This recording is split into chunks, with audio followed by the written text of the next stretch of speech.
Hey everyone, this is Jonathan from Guitar Player Academy, and today we're continuing our how-to solo series. Today we're going over the very last mode we have to go over, which is the Locrian mode. This is a very useful mode. I love putting it into the major scale because, as you'll see, it fits right on top of it, and it's just such a great scale to know and to be able to apply to your playing. If you learn anything new or you just enjoy the video, please like the video. Also, you can check out the how-to solo series. I recommend you check out all the other previous parts if you're new, and if you're just keeping up, it's always good to go back and review. There will be a playlist up on screen, also at the very end of the video. While you're on the channel, you might as well subscribe and hit that notification bell. That way you guys don't ever miss a Guitar Player Academy video ever again.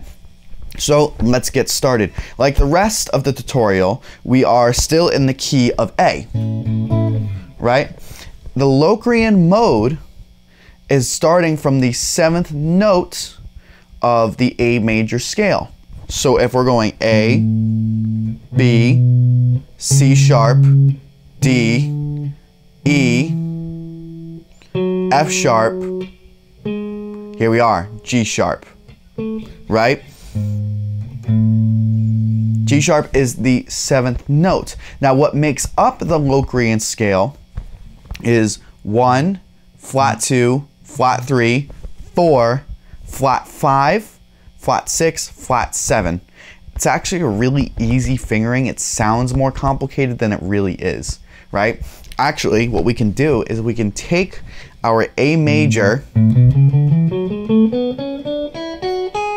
scale and play the exact same scale, but we're just gonna start with the major 7 because that's a G sharp. But everything else is the same. Exact same as the A major scale. I'll break it down note by note, but it's just a quick hack because honestly, you know, when you're taking a solo, when you're on the fly with some of these modes, it can get a little confusing. So just knowing these quick tricks, that's like, oh, it's just the relative major scale, starting on a half step below, starting on the major 7, it just makes things a little quicker. But let's break down the fingering so we're all caught up here. I have on the 4th fret my index finger, right, on the G sharp E string. So G sharp, A, B, on the E string that's 1, 2, 4. For fingering wise, it frets, it's 4, 5, 7. Right, we have our 4th here, which is a C sharp, D, that's our flat 5, E,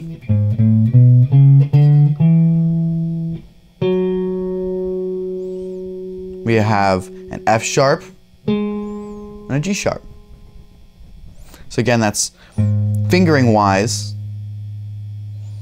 1, 2, 4, 1, 2, 4, 1, 3.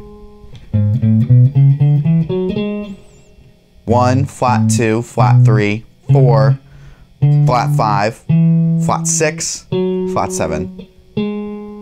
Octave. So I just go up that half step again, right?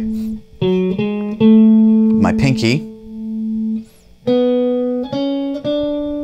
1, 3, 4, 1, 3, 4. 2, 4, 1. Very slowly now.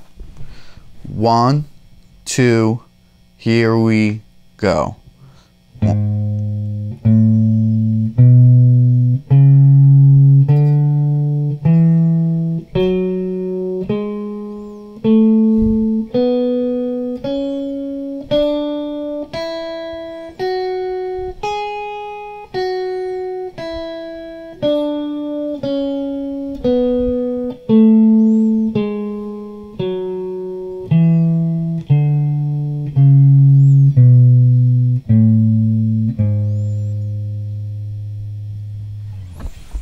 super easy. Again, honestly, while I'm playing it, all I'm thinking of is the major scale. That's really all I'm thinking of. And look, it fits right in. If I were to tell you I'm playing an A major scale starting on the major 7th, you would have no idea that I'm really thinking of Locrian. Right? This works beautifully on minor 7 flat 5 chords, right? Because, you know, if you're playing, for example, right, you can hear.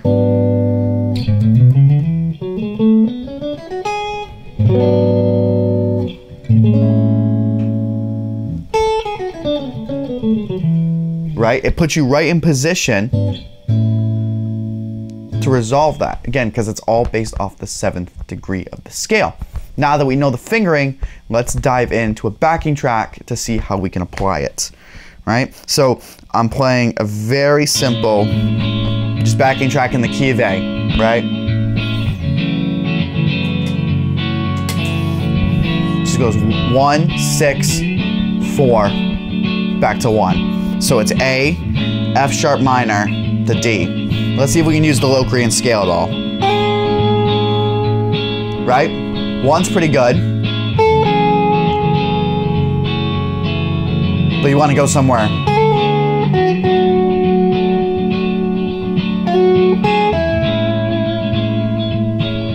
Works really well.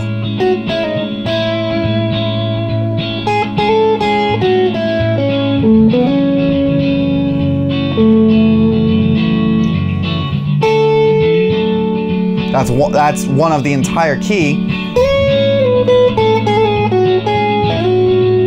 And you can interchange them.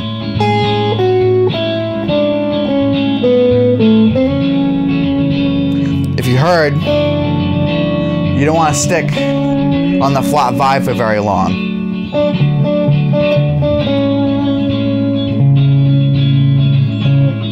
But the 4 in the Locrian scale sounds good.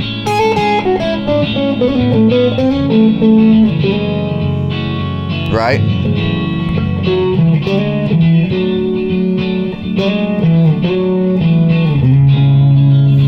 Again, if it's helpful, think of A major. What notes work?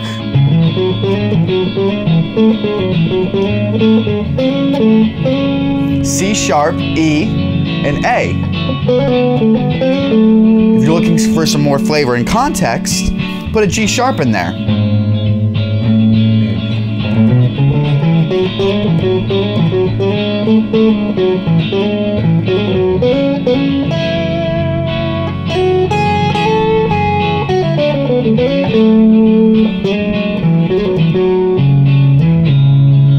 Right?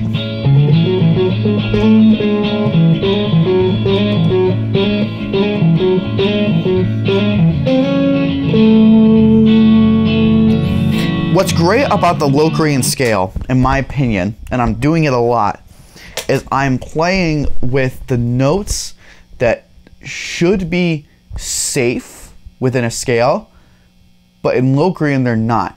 So for example, you know, again, if I'm hanging on that G sharp, you don't want to hang on it too long with a phrase like that.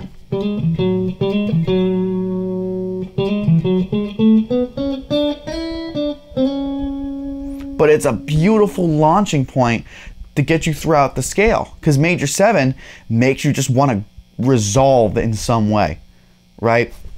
And that's a great point here.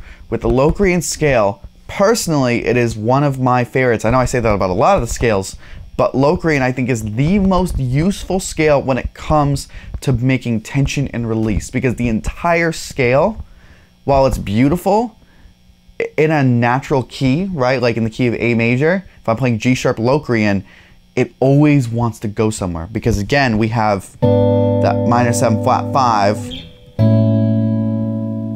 to 1, right? If you were to stay on this,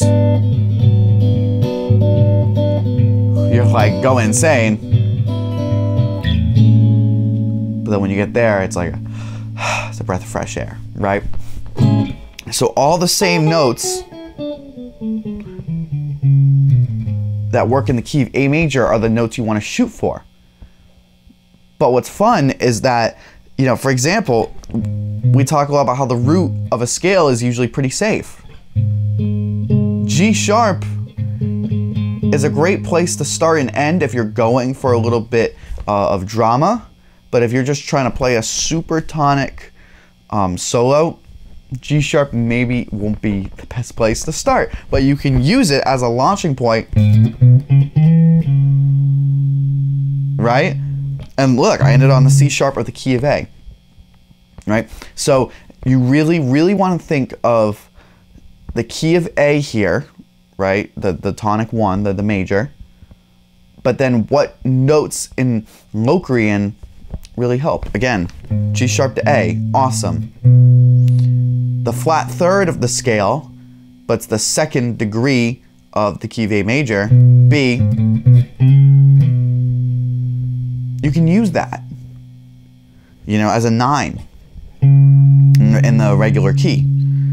Look, the 4th of the Locrian scale is actually the 3rd of the A major scale. So it's almost like every single note that we've been talking about, how like the 4th can be unstable, you know, 5 can be unstable, or excuse me, the 4th can be unstable, you know, the 6th can be unstable, flat 6. It's almost the opposite in the Locrian scale. Flat 6 in key of G sharp Locrian is the 5th of the key of A.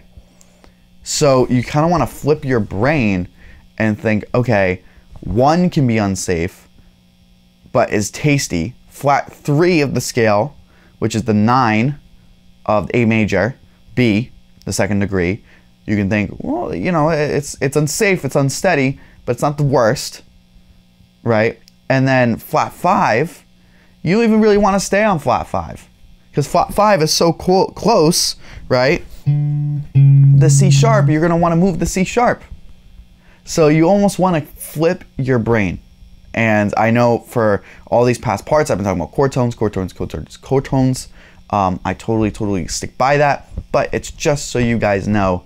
That way, if you're playing and you're like, well, I'm going to stick on the flat 3 and it doesn't work, and you're like, well, why doesn't the 3rd work? The 3rd pretty much always works. It's because the Locrian scale wants to always resolve, and the flat 3 of a Locrian scale does not resolve. So again, we'll go over the fingering one more time, but I highly suggest you guys put this in your playing. It is a great mode to know to launch you into the tonic. I use it constantly. I put it in there, and it's just such a great mode to know because it fits so well into the major scale.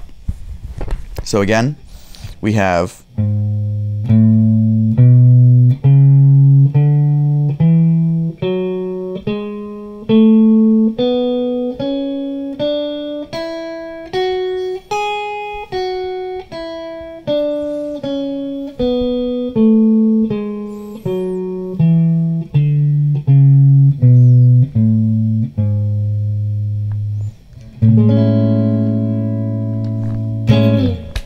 that about does it for the video. Again, if you guys learned anything or enjoyed the video, please like the video. It really helps the channel a lot. While you're on the playlist or throughout the channel, make sure to subscribe and hit the notification bell. That way you guys never miss a Guitar Player Academy video. Remember, keep shedding and keep coming back because we want to make you the best guitar player that you can be.